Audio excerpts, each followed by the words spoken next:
Hello, कभी सोचा है कि कुछ छोटे छोटे शब्द कैसे हमारे वाक्यों को जादू की तरह जोड़कर उन्हें एक पूरा मतलब दे देते हैं?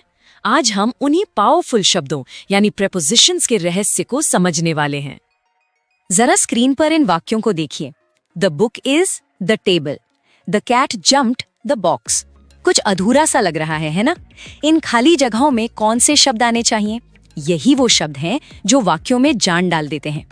बिल्कुल, बिना इन जोड़ने वाले शब्दों के ये वाक्य सिर्फ कुछ कंफ्यूजिंग शब्द बनकर रह जाते हैं। तो इस कंफ्यूजन को दूर करने वाला हीरो कौन है? तो मिलिए आज के हमारे हीरो से। प्रेपोजिशन।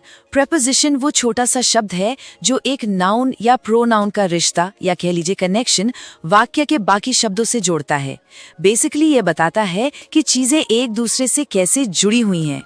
इसको ऐसे सोचिए, प्रेपोजिशंस हमारे वाक्यों के लिए एक जीपीएस की तरह काम करते हैं। ये हमें बताते हैं कहाँ, प्लेस, कब, टाइम और किस तरफ डायरेक्शन, ताकि हमारी बात एकदम साफ साफ समझ आए। तो क्या सब तैयार हैं अपनी प्रेपोजिशन टूल किट खोलने के लिए? चलिए पहला टूल उठाते हैं और सीखते हैं जगह बताने वाले प्रेपोजिशंस के बारे में।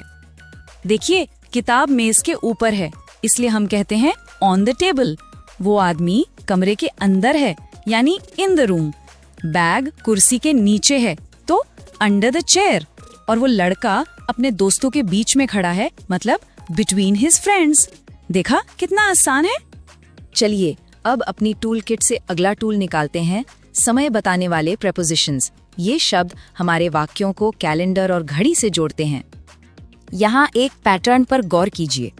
एट का इस्तेमाल बिल्कुल सटीक समय के लिए होता है, जैसे एट 6 AM। ऑन थोड़े बड़े समय के लिए, जैसे कोई दिन या तारीख, ऑन मंडे। और इन सबसे बड़े समय के लिए, जैसे कोई महीना या साल, इन 2000। लेकिन रुकिए, हमारी टूल किट में और भी बहुत कुछ है। प्रेपोजिशन सिर्फ जगह और समय ही नहीं बताते। चलिए देखते हैं कि वे कैसे डायरेक्शन, कॉज और इंस्ट्रूमेंट के बारे में भी बताते हैं। पहला वाक्य देखिए, she is going to school.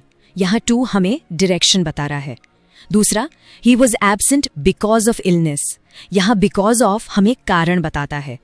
और तीसरा, he wrote the letter with a pen. With हमें साधन बता रहा है। कमाल है ना? ये छोटे छोटे शब्द कितनी सारी जानकारी दे देते हैं। अच्छा, अब जब हमारे पास ये टूल्स हैं, तो चलिए इन्हें सही तरीके से इस्तेमाल करने के कुछ सबसे जरूरी नियम, मतलब कि कुछ टिप्स और ट्रिक्स सीख लेते हैं। ये स्लाइड एट, ऑन और इन के बीच के अंतर को समझने के लिए एकदम परफेक्ट है। बस इतना याद रखना है, एट सटीक पॉइंट्स के लिए, ऑन सतहों या दिनों के लिए, और इन बंद जगहों या लंबी अवधियों के लिए इस्तेमाल होता है। इसे याद रखने से बहुत सारी गलतियां अपने आप कम हो जाएंगी। अब बारी है एक गोल्डन रूल की। ये नियम तब काम आता है जब एक प्रेपोजिशन के ठीक बाद कोई वर्ब यानी क्रिया आती है। इसे ध्यान से सुनिएगा, क्योंकि ये एक बहुत ही आम गलती है। नियम सीधा सा है, प्रेपोजिशन के बाद अगर कोई वर्ब आए तो उसमें हमेशा ING लगाना है। इसलिए he is good at playing cricket सही है, लेकिन he is good at play cricket गलत है। इस एक नियम को याद रखने से अंग्रेजी और भी नेचुरल लगेगी। तो आज हमने जो कुछ भी सीखा, उसका सबसे बड़ा टेकअवे क्या है? मतलब सबसे जरूरी बात क्या है? यही कि प्रेपोजिशंस ही हैं जो कंफ्यूजन को क्लैरिटी में बदलते हैं। याद है वो अधूरे वाक्य जो हमने शुरू में देखे थे? प्रेपोजिशंस ही वो जादू हैं जो उन्हें पूरा और मीनिंगफुल बनाते हैं। ये वाकई में छोटे शब्द हैं, लेकिन इनका प्रभाव बहुत बड़ा होता है। Small words, big impact. तो अब सवाल यह है कि आज सबसे पहले किस प्रेपोजिशन का अभ्यास किया जाएगा?